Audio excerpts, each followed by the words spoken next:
John Cage was probably the most important composer of the 20th century. He was an American pioneer, a great composer. He studied with Schoenberg. He studied harmony and counterpoint with Schoenberg.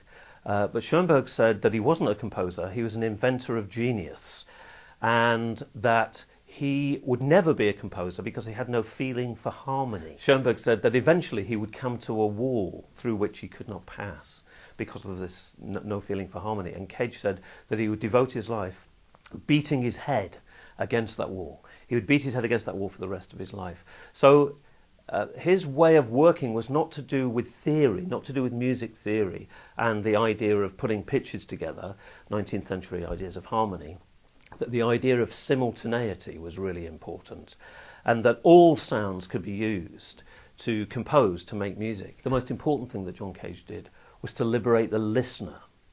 He was fully conversant with the idea that music is about composing, performing, and listening.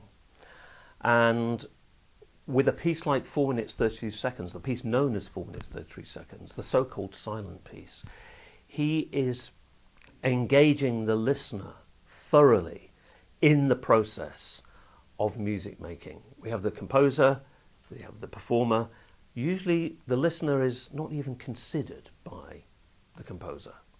But here Cage changed that hierarchy that goes composer, performer, listener, so that they all have equal status. He was born on September the 5th, 1912 in Los Angeles, California. To celebrate that, we have a musicircus here at the Coliseum.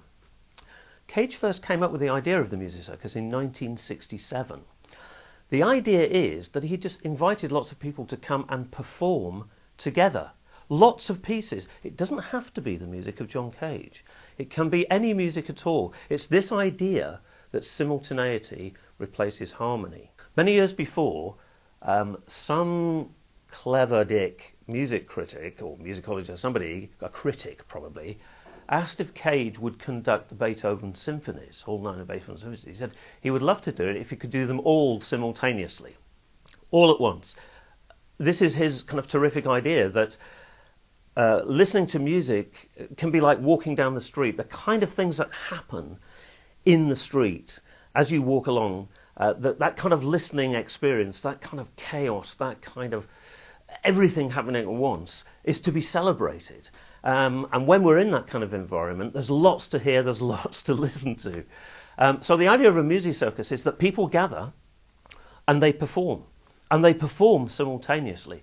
Usually there's some kind of timetable of events. Things are kind of worked out, but using chance operations, which is how Cage composed. He wanted to rid the music of himself, of his taste, of his ego, of his ideas.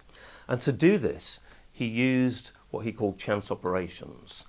He said to me, and I'm sure he said it to many other people, that he used chance operations in composition so that nothing would be left to chance in performance. He wasn't interested in improvisation, because in improvisation, people's own ego comes through. Improvisation is normally about the person. You know, in jazz, we can recognize instantly the playing of Charlie Parker or John Coltrane or Miles Davis. It's about them. Cage wasn't interested in the idea of the personality. He was interested in sound. He was interested in music. So he used chance operations to bring sounds together in a way that he did not control.